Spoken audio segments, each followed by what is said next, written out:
faço imensos sacrifícios para conhecer todos os fenômenos da primavera. Pensando que eu tenho aqui o poema inteiro. E então, para o meu desapontamento, eu ouço que é apenas uma cópia imperfeita a que eu possuo e li. Que meus ancestrais rasgaram muitas das primeiras folhas e passagens mais grandiosas. Eu não gostaria de pensar que algum semideus tivesse vindo antes de mim e escolhido para si algumas das melhores estrelas. Eu quero conhecer um paraíso inteiro e uma terra inteira.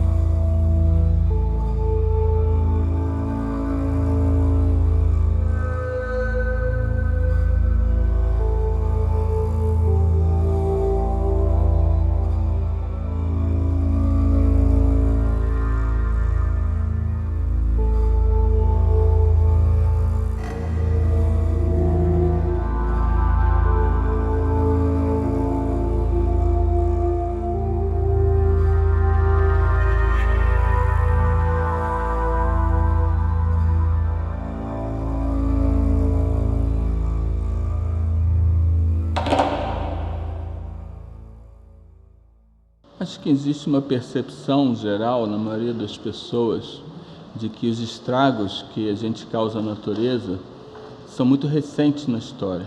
As pessoas identificam, de modo geral, a crise ambiental como sendo alguma coisa das últimas décadas do século XX, ou, no máximo, alguma coisa que vem desde a Revolução Industrial. Essa percepção de que a natureza era intacta até bastante pouco tempo é o que eu chamei da percepção do poema perfeito, a percepção dominante na nossa sociedade. Hoje, por causa da paleontologia, a gente sabe que isso não foi assim.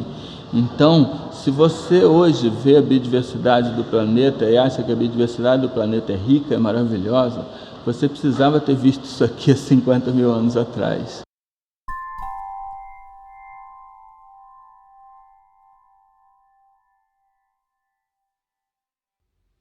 Na Austrália, havia Diprotodon, um marsupial parecido com um hipopótamo, com 2 toneladas. Procoptodon, um canguru de focinho curto de meia tonelada. E Thylacoleo, um leão marsupial. Os humanos saíram da África há cerca de 100 mil anos e colonizaram todo o sul da Ásia. Chegaram à Austrália há uns 50 mil anos e todos estes bichos se extinguiram entre 50 e 40 mil anos atrás. Nessa época, você iria encontrar uma Eurásia com mamutes, rinocerontes lanudos e leões das cavernas. Os humanos chegaram à Europa mediterrânea há uns 40 mil anos e só bem mais tarde à Europa do Norte. Correspondentemente, esses bichos se extinguiram entre uns 30 e poucos e 26 mil anos no sul e entre 14 e 10 mil anos no norte do continente. Na América do Norte, haviam outros grandes elefantes, que eram os mastodontes, e os famosos tigres de dentes de sabre. A América foi alcançada pelo Estreito de Bering há uns 15 mil anos e as extinções na América do Norte ocorreram entre 13 mil e poucos e uns 10 mil anos atrás. Na América do Sul, você iria encontrar várias espécies de preguiças gigantes, e as maiores com 6 metros de altura. Gliptodontes, que pareciam tatus de 2 toneladas. Toxodontes, que pertenciam a uma ordem de mamíferos hoje extinta, os Notungulata. E Macrauchenia, que pertencia à ordem Litopterna, também desaparecida. Quando chegaram na América do Sul, os humanos avançaram muito mais rápido a oeste dos Andes e mais devagar através da Amazônia. Coincidentemente, o sudeste do continente foi o último local onde esses bichos se extinguiram há uns 8 mil anos. Em Madagascar, você encontraria Archaeoendris, um lémur de chão do tamanho de um gorila que desapareceu há 2 mil anos. E Epiornis, uma ave não voadora de meia tonelada que desapareceu há uns 500 anos. E na Nova Zelândia, você iria encontrar várias espécies de moas, os maiores, com 3 metros de altura. E a águia de haste, uma gigantesca ave de rapina que predava moas e que se extinguiu juntamente com eles há apenas uns 500 anos. Por que as extinções nas ilhas foram tão mais recentes? Porque o homem chegou mais tarde nas ilhas. Quer dizer, você percebe que, na verdade, as extinções ao longo de todo o planeta foram esmagadoramente relacionadas, coincidentes, com as datas de chegada humana a cada lugar. O Pleistoceno foi todo um período de mudanças climáticas extremamente intensas, onde você teve uma série de ciclos glaciais, você teve pelo menos 51 outros ciclos glaciais antes do último ciclo glacial, e algumas pessoas explicam essas extinções pelas mudanças climáticas que teriam ocorrido nesse último ciclo glacial. Wrangell é ao norte da Sibéria, perto do Círculo Polar Ártico. St. Paul é perto do Alasca, são lugares extremamente inóspitos, especialmente Wrangell, que chega a temperaturas de menos 60. E você tem uma extinção de mamute em St. Paul há 5.000 anos atrás, em Wrangell há 4.000 anos atrás. Quer dizer, o Holoceno, o período geológico atual de clima relativamente estável em que nós estamos, começou há 10.000 anos atrás. Como é que você vai explicar que elefantes em ilhas sobreviveram vários milhares de anos depois do fim do Pleistoceno para se extinguir no meio do Holoceno quando o clima estava mais favorável? E o mesmo aconteceu no Caribe, por exemplo. No Caribe você tem preguiças gigantes em várias ilhas datadas de 5.000 e poucos anos atrás, quer dizer, do meio do Holoceno. Você tem preguiça gigante em Cuba, datada de 4.400 anos atrás. Enquanto preguiça gigante na América do Norte, em frente de Cuba, se extinguiu há mais de 10.000 anos atrás. E por que em Cuba sobreviveu até 4.400? Hoje em dia não tem mais ninguém que escreva para defender apenas o clima sozinho. O que você tem as pessoas defendendo é ou o papel preponderante dos humanos, ou, na verdade, os dois fatores em combinação.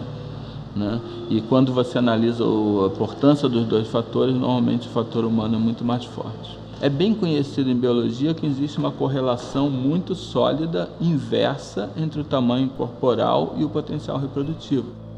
Bichos maiores reproduzem pouco, por isso eles são demograficamente frágeis.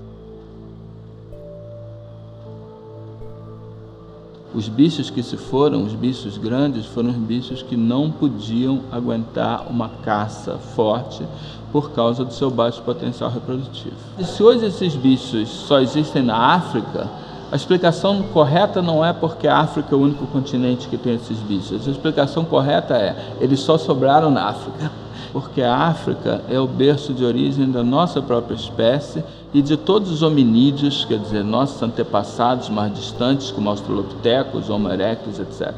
Então você tem australopitecíneos na África há mais de 4 milhões de anos, e que certamente caçavam com ferramentas muito mais primitivas e com táticas muito mais primitivas, numa época que as linguagens humanas não eram tão desenvolvidas nem nada disso.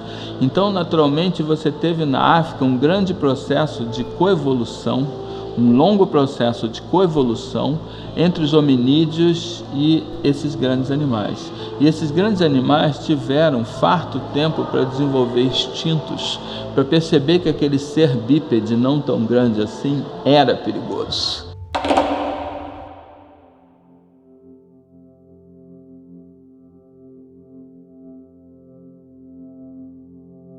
Essas extinções do Pleistoceno, as extinções dos grandes animais, não são um evento. Eles são apenas o início de um contínuo de extinções que segue até hoje. A vaca marinha de Steller era um peixe-boi gigante que existia nas Ilhas Commander, ao largo da Sibéria. A sua descoberta, em 1741, desencadeou uma corrida pelas peles, carne e óleo desse bicho manso, que ficava boiando na superfície e que as pessoas arpoavam à vontade. Esse animal foi extinto por nós em 1768, apenas 27 anos depois de ter sido descoberto.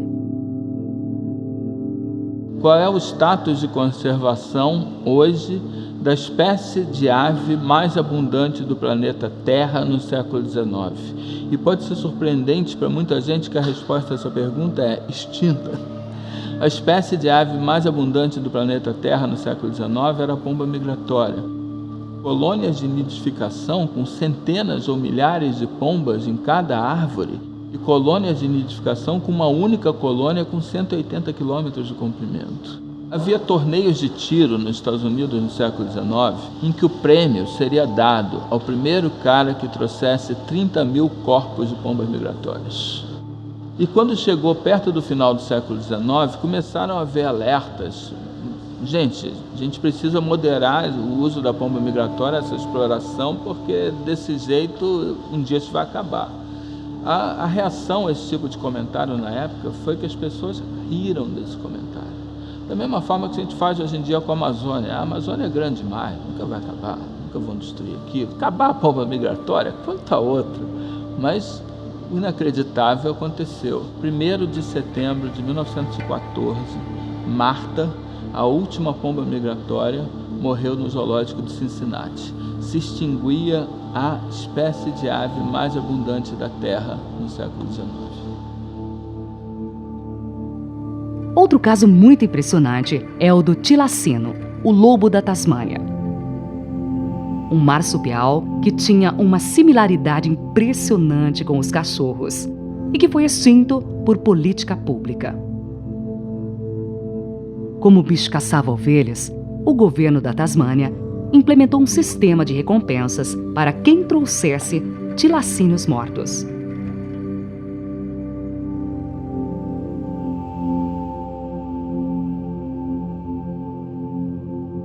E quando os tilacinos começaram a escassear, houve um grande debate sobre se deveria exterminar aquele bicho que não existia em nenhum outro lugar do planeta. No início de 1937, finalmente saiu uma lei decretando completamente proibida a caça de tilacinos.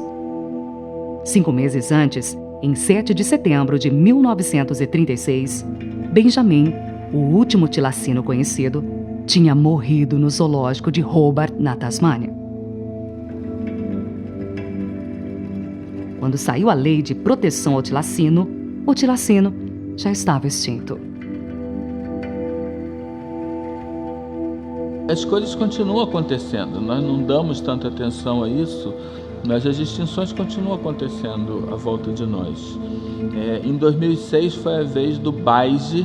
O baiji, ou golfinho de Yangtze, era o equivalente ecológico na China ao boto cor-de-rosa da Amazônia, que era atropelado por embarcações, retalhado pelas hélices, afogado em redes de pesca.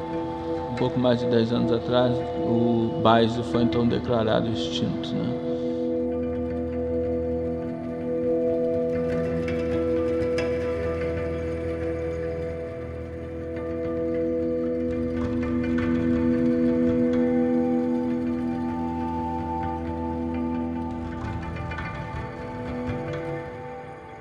Por que a nossa cultura ela tem tanta dificuldade de ver essas coisas? Também porque a gente achar que a gente causou relativamente pouco impacto à natureza é muito mais cômodo, porque aí a gente se exime da responsabilidade de ter que fazer mudanças profundas no nosso modo de vida.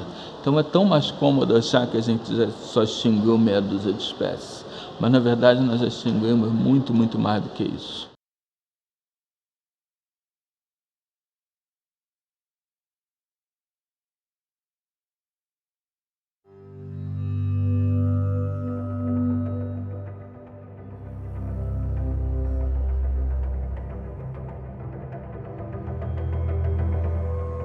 Antes de serem colonizados pelos humanos, os habitats naturais cobriam gigantescas extensões contínuas.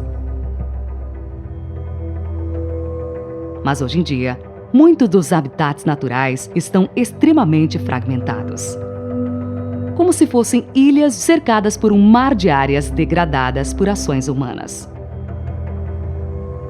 A redução e a fragmentação dos habitats naturais são atualmente as principais causas de extinção de espécies ao redor do mundo. Mesmo muitas das florestas que restam, aquelas florestas que hoje nós teríamos a expectativa que essas florestas estariam cheias de bichos, essa expectativa hoje é cada vez mais ingênua. que muitas dessas florestas são florestas onde os grandes animais, né, de grande porte já foram todos exterminados por caça, tanto comercial como subsistência. Entre 1962 e 1967, foram exportados legalmente, em um único porto fluvial da Amazônia peruana, 183 mil macacos vivos, 149 mil peles de jacaré, 50 mil peles de lontra e ariranha, 71 mil peles de jaguatirica, 5.300 peles de onça-pintada, 929 mil porcos do mato e 169 mil veados. Ou seja, mais de 1,5 milhão de animais em apenas 5 anos. E estes números representam somente a caça registrada legalmente. Estima-se que a caça ilegal triplique esse número. A gente ainda tem esse hábito de ver grandes florestas nas imagens de satélite e achar ali tem muita vida e tudo, mas muitas vezes isso não é verdade. Nós esvaziamos a floresta, os poucos bichos que ainda estão lá são bichos que nós selecionamos ao longo do tempo para aprender a evitar a gente. Caminhar dentro de uma floresta e não ver animal nenhum é uma coisa profundamente antinatural. Em uma floresta vazia, se perde não só as espécies, mas também processos ecológicos e interações ecológicas muito importantes.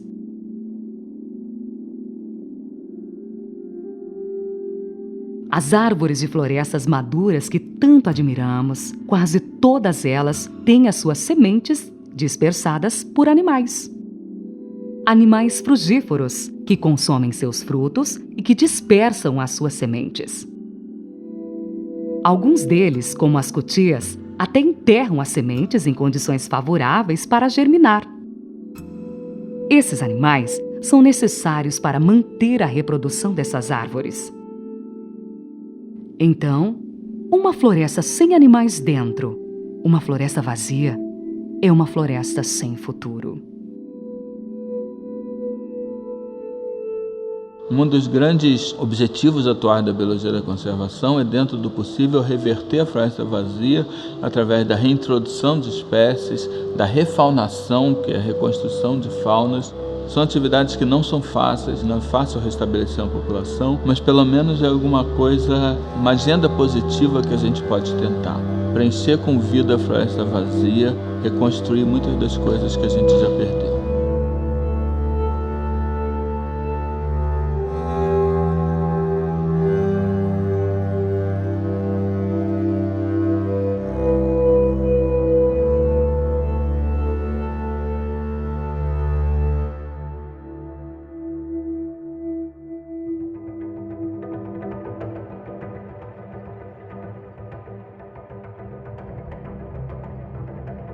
A criação de áreas protegidas também é uma estratégia indispensável para a conservação da natureza.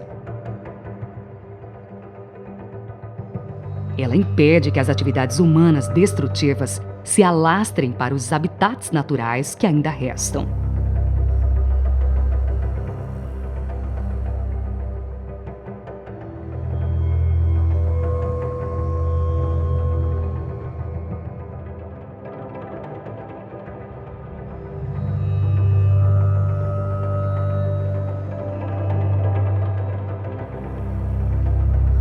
Quanto maior for uma área protegida, maior a sua capacidade de manter populações viáveis de animais de grande porte.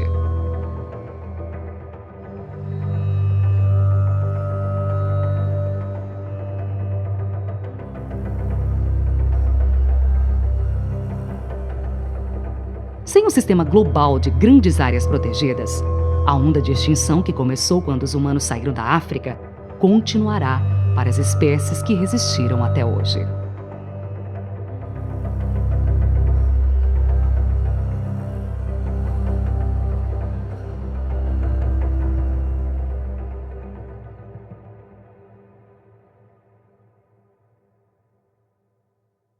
Problemas ambientais nascem em situações que o benefício é individualizado e o prejuízo é coletivizado. É muito difícil você encontrar um problema ambiental que não se enquadre nessa situação. Problemas ambientais nascem numa situação em que o indivíduo tira todo o benefício e o prejuízo é compartilhado com todo mundo. E essa situação foi exemplificada por um economista inglês chamado Lloyd, no século XIX, e mais recentemente popularizada por um artigo muito influente de um ecólogo humano norte-americano chamado Garrett Hardin, e ganhou o nome da tragédia dos comuns, ou tragédia das áreas de uso comum. Imagine que numa aldeia vivem 1000 aldeões, cada um tem um boi, e os bois pastam no pasto, que é numa área de uso comum, até que um aldeão pensa o seguinte: e se eu, em vez de ter um boi só, tiver 3 bois? Onde pastam 1000 bois, pastam 1002 e eu vou triplicar o meu rendimento. Se imaginarmos que metade das pessoas tem consciência e não bota mais bois, e que metade não tem e bota 3 bois, vai haver 2000 bois no pasto.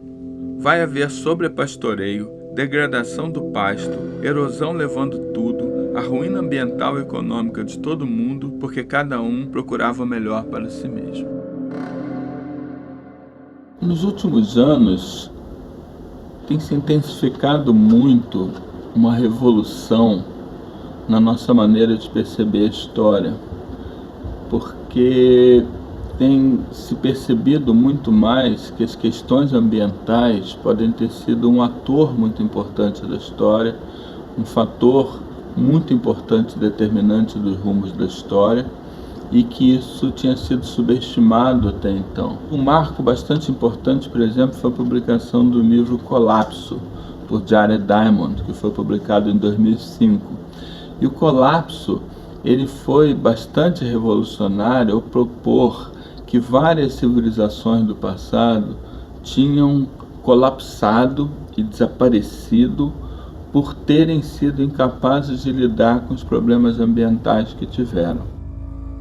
Um dos exemplos de colapso é o desaparecimento da cultura dos Anasazi, no sudoeste dos Estados Unidos.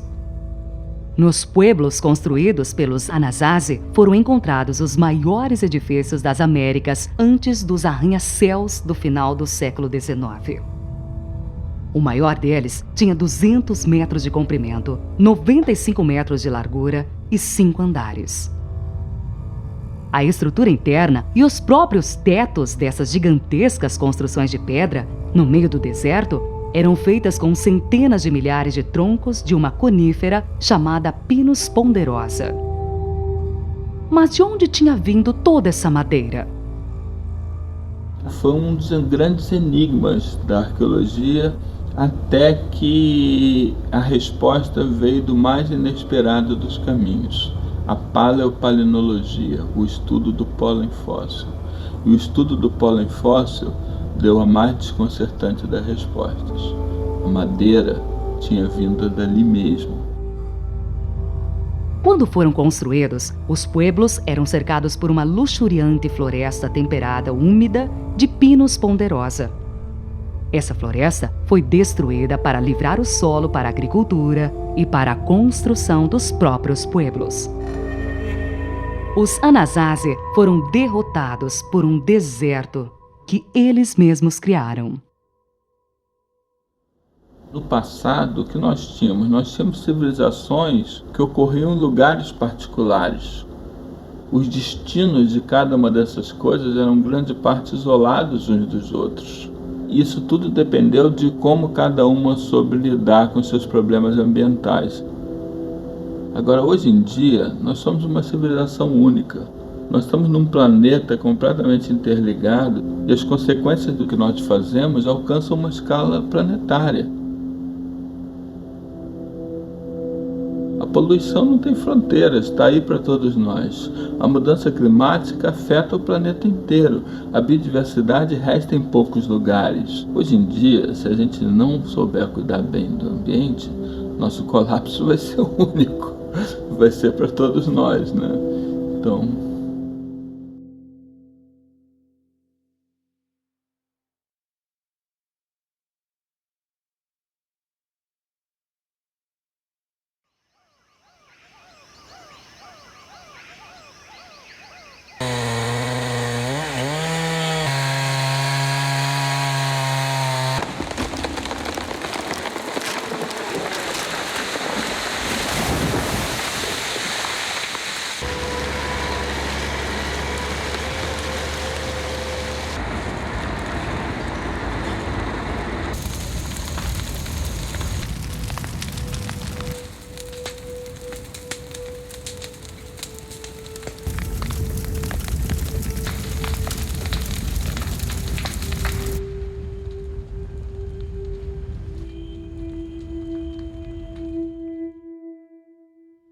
consumo de carne é a principal causa de desmatamento das florestas tropicais ao redor do mundo.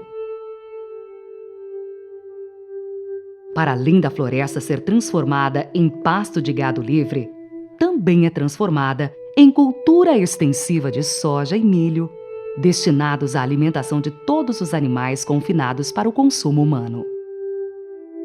A carne de um animal gera apenas 1/10 das calorias que ele ingere. Por isso, uma dieta à base de plantas requer 10 vezes menos área desmatada. Reduzir o consumo de carne é algo que todos nós podemos fazer para minimizar o nosso impacto sobre os habitats naturais.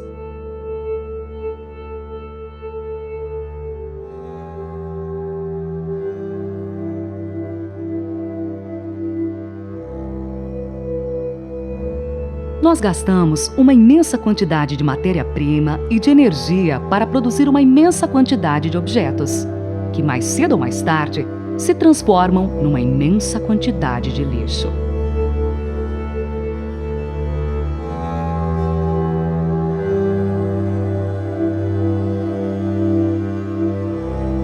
Recusar plástico descartável, como sacolas, copos, talheres e canudos, é outra coisa que todos nós podemos fazer para reduzir o nosso impacto no planeta.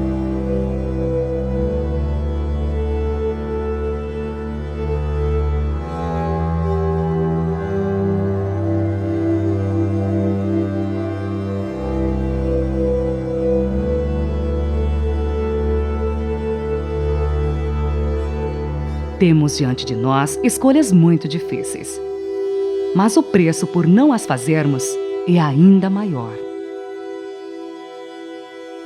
A nossa cultura, à medida que as pessoas ganham, eu espero, uma maior consciência das questões ambientais, a nossa cultura pode fazer que certos extremos de consumo se tornem inaceitáveis. Henri Thoreau, ele escreveu uma das frases mais maravilhosas que eu já vi alguém escrever sobre isso. O homem mais rico é aquele cujos prazeres são mais baratos. Porque a acumulação de bens é uma maneira de nos fazer felizes. Mas se nós temos outras maneiras de nos fazer felizes que não precisam disso, nós não vamos sentir a mínima falta da acumulação de bens. Ninguém pode estar em situação melhor do que quem esteja feliz. Agora a questão é, de quanto a gente precisa para ser feliz? O que a gente realmente quer? O que a gente realmente precisa para isso?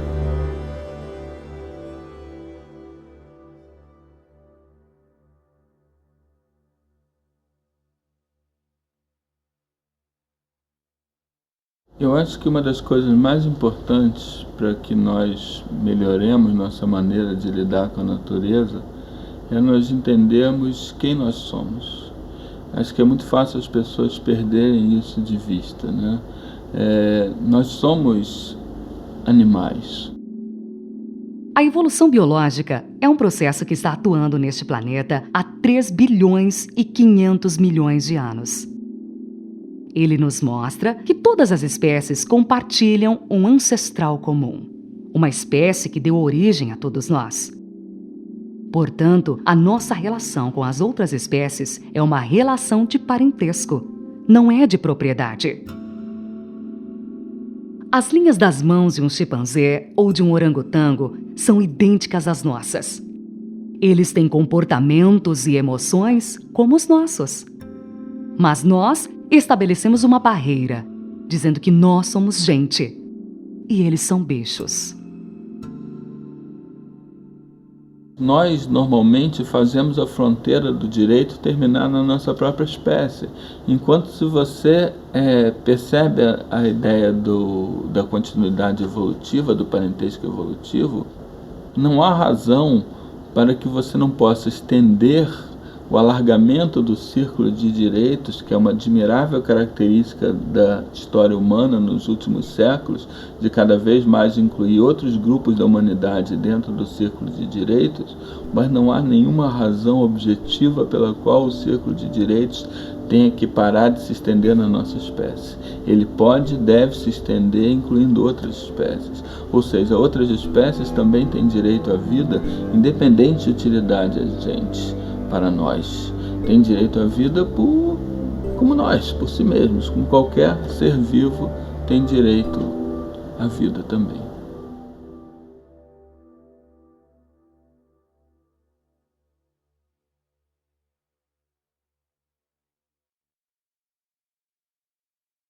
Acho que um ponto muito interessante, muito importante sobre a evolução por seleção natural foi feito por um ecólogo tornado filósofo norte-americano chamado Daniel Kozlowski, e ele faz esse ponto através de uma historinha que é sobre o dedo do Ai-Ai.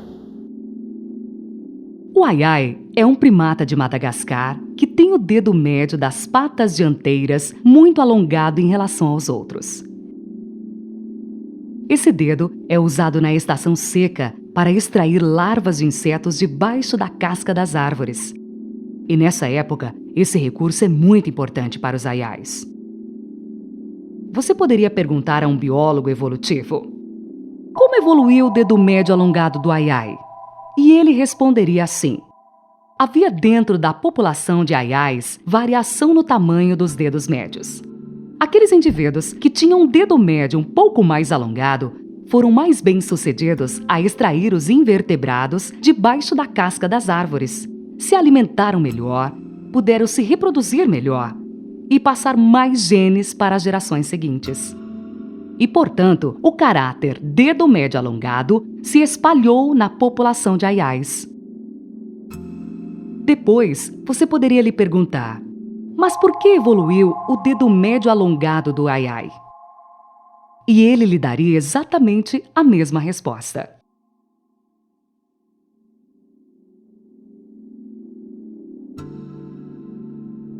Ou seja, em termos evolutivos, por que é absolutamente indistinguível de como. Esse como é o porquê de todas as espécies, inclusive de nós. Nós não aparecemos aqui porque nós fomos feitos para dominar o mundo e fazer com que todas as outras espécies trabalhassem para a gente e servissem a gente. Nós viemos parar aqui pelo mesmo porquê de qualquer outra espécie, pelo como da evolução.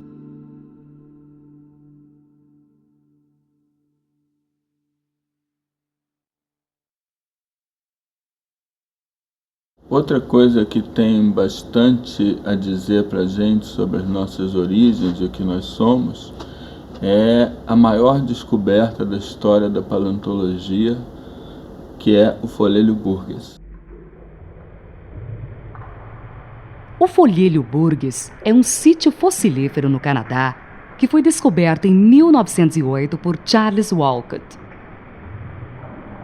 Lá foram encontrados invertebrados marinhos do Cambriano Médio. Bichos que viveram há 530 milhões de anos e que fossilizaram em condições perfeitas. Havia seres estranhíssimos, como a Ischia, Opabínia e a Lucigênia. Quando eles foram descritos, foram criados vários filos originalmente, depois alguns caíram, mas filos novos para abrigar um bicho desse. Filo é a maior categoria, né, zoológica, um filo novo para abrigar um bicho, porque ele é completamente diferente de qualquer coisa. Mas no meio desses bichos esquisitos, também havia bichos que se encaixavam em filos bem conhecidos. Artrópodes, o grupo dos insetos. Anelídeos, o grupo das minhocas. Moluscos, o grupo das lesmas. E havia um animal chamado picaia. E picaia era muito claramente um protocordado. Nós pertencemos à classe dos mamíferos do filo dos cordados. Picaia era o representante de nós, dos futuros vertebrados do Cambriano Médio. E quando você vê uma coisa disso, qual é a implicação filosófica disso? Existiram várias grandes ondas de extinção no passado geológico muito mais remoto, uma que vitimou os dinossauros há 65 milhões de anos atrás. Essas gigantescas ondas de extinção foram a causa do desaparecimento da grande maioria dos filos que desapareceram desde então. E essa fauna do Cambriano, obviamente, passou por eventos assim, e esses bichos malucos todos foram desaparecendo. Quando cai um meteorito desses, quem se extingue e quem sobrevive? É completamente ao acaso. Não tem nada a ver com aquela espécie ser mais evoluída ou mais bem adaptada em nenhum sentido. O que adaptação você poderia evoluir por seleção natural que poderia te preparar para uma queda de um meteorito que ocorre a cada 20 milhões de anos?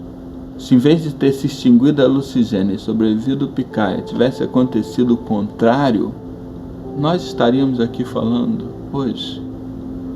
Nós somos resultado de um caminho que poderia ter seguido em muitas direções e aconteceu seguindo a nossa direção. Mas nós poderíamos muito bem não estar aqui nesse planeta nesse momento.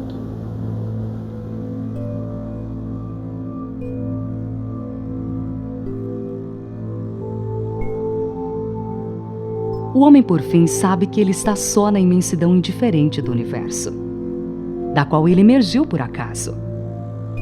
Nem seu destino, nem seu dever estão escritos.